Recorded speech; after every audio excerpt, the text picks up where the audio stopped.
Assalamualaikum warahmatullahi wabarakatuh. Halo, bertemu lagi dengan Bapak. Semoga anak-anak di rumah sedang dalam keadaan sehat dan bersemangat untuk belajar pada hari ini ya.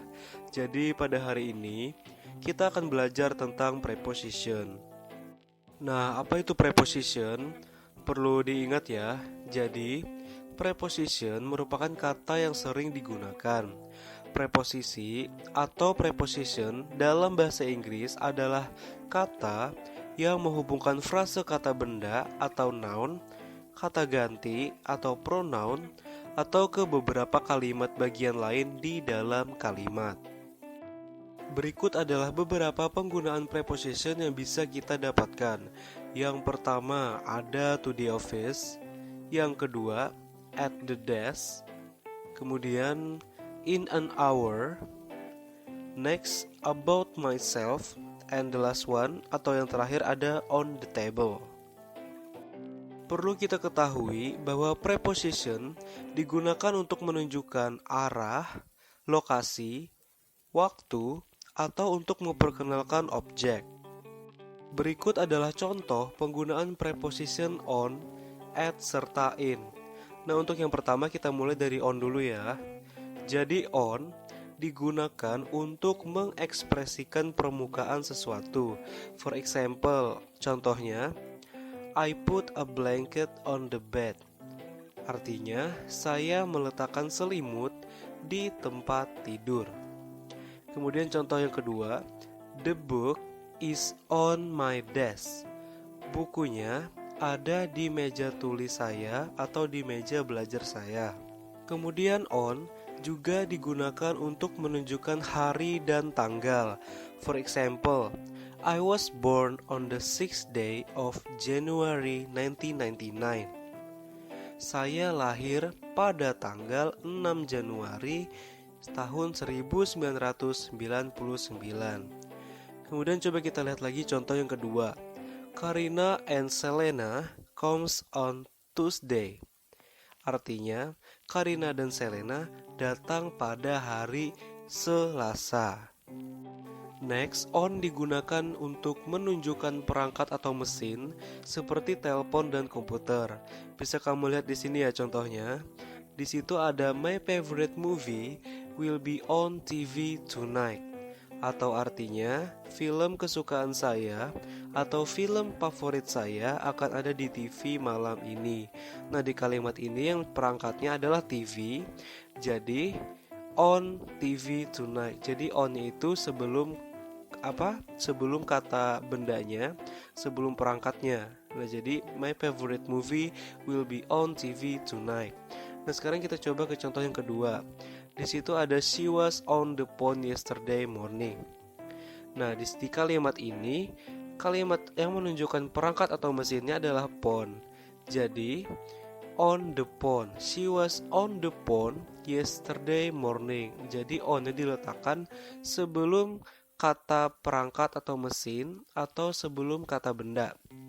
Nah, kemudian bisa kita lihat contoh yang ketiga. Di situ ada he has been on the computer since this afternoon. Di kalimat ini kata bendanya apa? Atau kalimat perangkatnya apa? Iya, betul, komputer. Jadi, on-nya diletakkan sebelum komputer menjadi on the computer. Kemudian, on bisa juga digunakan untuk menunjukkan bagian tubuh. Seperti apa contohnya? Ayo kita lihat. Di situ ada I wear a hat on my head. Artinya, saya menggunakan topi di kepala saya. Nah, di kalimat ini mana yang menunjukkan bagian tubuh? Iya, head. Head berarti kepala dan kepala menunjukkan bagian tubuh. Nah, jadi on-nya ini diletakkan sebelum head itu menjadi my head, kepala saya. Kemudian contoh yang kedua, my mother kiss me on my cheek. Artinya, ibu saya menciumku di pipi saya. Nah, di kalimat ini yang menunjukkan bagian tubuh adalah cheek, karena cheek berarti pipi. Jadi, on-nya ini diletakkan sebelum untuk menyatakan cheek ini, si pipi ini. Kemudian contoh yang ketiga, di situ ada a ball hit me on my chest. Artinya sebuah bola menghantamku atau mengenaiku di dadaku.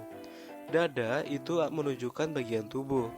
Jadi on-nya diletakkan sebelum chest tersebut. Oke, lanjut. On bisa juga digunakan untuk menunjukkan keadaan terhadap sesuatu. Oke, for example. Contoh yang pertama, di situ ada all toys in the store is on sale. Artinya, semua mainan di toko ini sedang dijual atau semua mainan di toko ini dijual. Kemudian kita lihat lagi contoh yang kedua. The market is on fire. Artinya, pasarnya sedang terbakar. Nah, kata fire ini berarti api, tetapi apabila kita tambahkan on sebelum fire-nya menjadi on fire, itu akan berubah menjadi kebakaran atau sedang terbakar. Nah, jadi fungsi on ini dia itu untuk menunjukkan keadaan terhadap sesuatu. Jadi on fire ini untuk mendeskripsikan atau menggambarkan bahwa pasarnya itu sedang terbakar. Sekarang kita lanjut ke preposition at. At digunakan untuk menunjukkan waktu tertentu. Contoh kalimatnya bisa dilihat, I will meet her at 4 p.m. Artinya, saya akan bertemu dengan dia pada jam 4 sore. Waktunya mana? Waktunya adalah 4 p.m., 4 sore. Jadi, at-nya diletakkan sebelum saat kita menunjukkan waktunya menjadi at 4 p.m. Artinya pada jam 4 sore. Kemudian contoh yang kedua, the bus will stop here at 8:15 p.m. Artinya, bisnya akan berhenti di sini pada jam 8:15 p.m. atau jam 8 jam 15 malam. 8:15 menunjukkan waktu. Jadi at-nya diletakkan sebelum 8:15 p.m. menjadi at 8:15 p.m. At bisa juga digunakan untuk menunjukkan sebuah tempat. For example, there is a birthday party at his house. Artinya, ada sebuah pesta ulang tahun di rumahnya. Kemudian contoh yang kedua, there were hundreds of animals at the zoo. Artinya, ada ratusan binatang di kebun binatang. The zoo itu menunjukkan sebuah tempat yang berarti kebun binatang. Jadi, at-nya diletakkan sebelum kata the zoo menjadi at the zoo pada kebun binatang. Kemudian, at bisa juga digunakan untuk menunjukkan alamat email. For example, misal kamu mau ngasih atau memberitahu email ke orang lain. Bisa kamu tulis, atau misal nih Bapak ya. Misal Bapak mau ngasih email Bapak ke kalian. Bapak tinggal tulis, visit my email at azimiramadan@gmail.com. Jadi, at-nya diletakkan sebelum email kita. Lanjut, at digunakan untuk menggunakan suatu kegiatan. Contohnya, she applauds at my singing performance. Dia bertepuk tangan pada penampilan menyanyi saya. Kemudian kita lihat lagi contoh yang kedua. Di situ ada I am good at taking a picture. Artinya, saya hebat, saya bagus dalam mengambil gambar, dalam memoto, maksudnya seperti itu. Nah, kegiatannya apa? Kegiatannya adalah taking a picture atau mengambil gambar. Nah, jadi at-nya ini diletakkan sebelum kegiatan tersebut. Preposition yang selanjutnya adalah in. Jadi fungsi dari in adalah digunakan untuk waktu yang tidak spesifik, seperti hari, bulan, musim, dan tahun. Nah, coba lihat contohnya. He always work out in the morning. Artinya, dia selalu berolahraga di pagi hari. Kemudian, contoh yang kedua. In the winter, we always wear a jacket. Artinya, pada musim dingin, kami selalu mengenakan jaket. Lanjut, the new semester will start in June.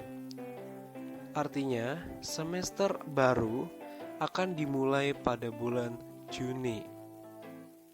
Kemudian in juga bisa digunakan untuk menunjukkan lokasi atau tempat. For example, contohnya, I am sleeping in a bedroom. Artinya saya tidur di tempat tidur. Lokasi atau tempatnya apa? Ya betul, bedroom. Jadi in-nya diletakkan sebelum bedroom menjadi in a bedroom. Kemudian contoh yang kedua, my hamster live in a cage. Lokasi atau tempatnya apa? Iya, cage. Cage itu berarti kandang ya. Jadi artinya hamster saya tinggal di sebuah kandang. Kita lihat lagi contoh yang terakhir, yang ketiga.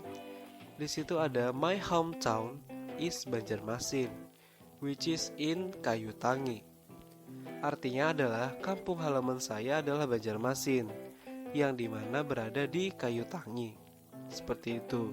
Lanjut, in digunakan untuk menunjukkan bentuk, warna, atau ukuran. For example, contohnya, this jacket comes in 4 different sizes. Artinya, jaket ini terdiri dari 4 ukuran yang berbeda. 4 different sizes itu menunjukkan ukuran. Jadi, in-nya diletakkan sebelum kalimat tersebut menjadi in 4 different sizes untuk menunjukkan atau menyatakan bahwa jaket ini ukurannya itu berbeda. Kemudian kita lihat contoh yang kedua. The football players stood in a circle. Artinya, para pemain sepak bola berdiri membentuk lingkaran. Lingkaran atau circle itu menunjukkan bentuk. Jadi, in-nya diletakkan sebelum a circle tersebut menjadi in a circle. Artinya, membentuk lingkaran. Para pemain sepak bola berdiri membentuk lingkaran. The football players stood in a circle. Kemudian contoh yang ketiga. This painting is mostly in the blue. Blue seperti yang kita tahu adalah sebuah warna biru. Artinya, lukisan ini kebanyakan dengan warna biru. Jadi, penggunaan ini diletakkan sebelum kata blue tersebut menjadi in the blue. Nah, itu tadi pembahasan preposisi atau preposition dalam bahasa Inggris. Semoga pembahasan tadi bisa dimengerti dan mudah dipahami ya. Sekian dulu untuk pelajaran hari ini. Jika ada yang masih kurang paham dan ada yang ditanyakan seputar pelajaran kita pada hari ini, kalian bisa hubungi WA Bapak yang sudah Bapak share di Google Classroom kelas kalian. Tetap jaga kesehatan. Thank you. Assalamualaikum warahmatullahi wabarakatuh.